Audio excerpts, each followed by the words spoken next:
Hay momentos en la vida que dividen tu existencia en un antes y un después. Para mí, ese momento llegó cuando tenía 34 años, un martes cualquiera de octubre, mientras limpiaba el ático de la casa de mi abuela recién fallecida. Entre cajas polvorientas y recuerdos olvidados, mis dedos tocaron algo que no debería haber existido. Una carta con mi nombre escrito en una letra que reconocí inmediatamente, pero que pertenecía a alguien que, según yo sabía, jamás me había conocido. Esa carta, amarillenta por el tiempo y sellada con cera roja, contenía palabras que destruirían todo lo que creía saber sobre mi familia y sobre mí mismo. Mi nombre es David, tengo 34 años y hasta hace 6 meses vivía una vida que consideraba completamente normal. Trabajo como ingeniero en una empresa de construcción. Tengo una esposa maravillosa llamada Carmen y 2 hijos pequeños que son mi mundo. Siempre fui muy cercano a mi abuela paterna, Elena, una mujer de 89 años que había criado a mi padre prácticamente sola después de que mi abuelo muriera en un accidente cuando papá tenía apenas 12 años. La abuela Elena era esa típica mujer fuerte de generaciones pasadas. Había trabajado como costurera toda su vida, nunca se había vuelto a casar y dedicó cada fibra de su ser a criar a mi padre. Era el tipo de persona que guardaba absolutamente todo: cartas, fotografías, recibos de décadas pasadas, pequeños objetos sin aparente valor. Su casa era como un museo de nuestra historia familiar. Cuando falleció en septiembre pasado, mi padre estaba demasiado afectado emocionalmente para encargarse de vaciar la casa, así que me ofrecí voluntario para esa tarea. Carmen me acompañaba los fines de semana, pero durante las tardes de entre semana iba solo después del trabajo. Había algo extrañamente reconfortante en estar rodeado de sus cosas, como si su presencia aún flotara entre esas paredes. La casa tenía 3 plantas, la principal donde ella vivía, un sótano que usaba de almacén y un ático al que raramente subía en sus últimos años. Había decidido dejar el ático para el final, pensando que ahí estaría todo lo menos importante. Qué equivocado estaba. Era un martes gris de octubre. Llegué a casa de la abuela alrededor de las 6 de la tarde, después de un día particularmente agotador en el trabajo. La escalera hacia el ático crujía con cada paso, y cuando finalmente logré encender la bombilla solitaria que colgaba del techo, me encontré con un espacio más organizado de lo que esperaba. Había cajas etiquetadas con la meticulosa letra de mi abuela, fotografías 1960, 1970, ropa de David niño, documentos importantes.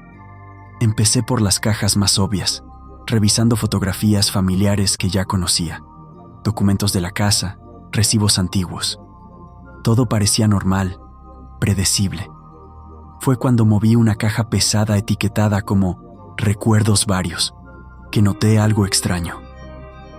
Debajo de ella, pegado al piso de madera con cinta adhesiva amarillenta, había un sobre manila. Mi corazón empezó a latir más rápido sin razón aparente. Algo en la forma secreta en que estaba escondido me puso inmediatamente nervioso. Despegué cuidadosamente la cinta y saqué el sobre. Dentro había 3 cosas: una fotografía en blanco y negro de una mujer joven que no reconocí, un certificado de nacimiento que parecía muy antiguo y una carta sellada con cera roja. Pero lo que me dejó sin respiración fue lo que estaba escrito en el frente de la carta: para David, mi nieto, cuando tenga edad para entender la verdad. La letra era inconfundiblemente de mi abuelo paterno, Antonio, el abuelo que supuestamente había muerto cuando mi padre tenía 12 años, el abuelo del que apenas teníamos fotografías, el abuelo que, según la historia familiar, había sido un hombre trabajador pero distante, que murió en un accidente de construcción en 1963. Con las manos temblando, rompí el sello de cera. La carta estaba fechada el 15 de noviembre de 1987, más de 20 años después de su supuesta muerte. Mi mente se negaba a procesar lo que estaba viendo. Mi querido David, comenzaba la carta, Si estás leyendo esto, significa que Elena finalmente decidió que era hora de que conocieras la verdad, o que ella ya no está aquí para seguir guardando este secreto que tanto peso nos ha causado a ambos. Continué leyendo con el corazón latiéndome en los oídos. Nunca morí en ese accidente, hijo. Fingí mi muerte porque había cometido errores que habrían destruido a tu padre y a tu abuela. Tenía deudas peligrosas con gente muy mala. Había tomado decisiones de las que me avergonzaba profundamente. Elena y yo decidimos que era mejor que desapareciera, que ustedes pensaran que había muerto, antes que vivir con el miedo constante de lo que podría pasarles por mis errores. Tuve que sentarme en el suelo polvoriento del ático. Mis piernas literalmente no me sostenían. La carta continuaba explicando cómo había vivido todos estos años con una identidad falsa en un pueblo a 3 horas de nuestra ciudad, cómo había trabajado en el campo, cómo había observado desde lejos cómo crecía mi padre, cómo se graduaba, se casaba, me tenía a mí. Describía momentos específicos de mi infancia que solo alguien que me hubiera estado observando muy de cerca podría conocer. Te he visto crecer, David. He estado en tu graduación del colegio, escondido entre la multitud. He estado en tu boda, disfrazado como un trabajador de catering. Conozco a tus hijos, aunque ellos jamás me han visto. Elena me mandaba fotografías y me contaba cada logro, cada momento importante. La carta terminaba con una dirección y una súplica. Si algún día decides conocerme, vivo en el 247 de la calle Los Álamos, en San Miguel del Monte. Entenderé completamente si prefieres que este secreto muera conmigo. Pero si hay una parte de ti que necesita respuestas, que necesita conocer al abuelo que siempre quisiste tener, estaré aquí esperándote hasta mi último día. Pasé 3 días sin dormir. No le dije nada a Carmen, no le dije nada a mi padre. ¿Cómo le dices a alguien que el hombre que lloró en su funeral durante décadas está vivo? ¿Cómo le explicas a tu papá que su padre lo abandonó voluntariamente? Pero la curiosidad y la necesidad de respuestas fueron más fuertes que mi miedo. El sábado por la mañana, inventé una excusa sobre ir a ver unos materiales de construcción fuera de la ciudad, subí a mi carro y manejé 3 horas hasta San Miguel del Monte, con las manos sudorosas, aferradas al volante. La calle Los Álamos era una calle tranquila de casas pequeñas con jardines bien cuidados. El número 247 era una casa pintada de azul claro, con una cerca blanca y rosales en el frente. Parecía el hogar de alguien que había encontrado paz después de mucho sufrimiento.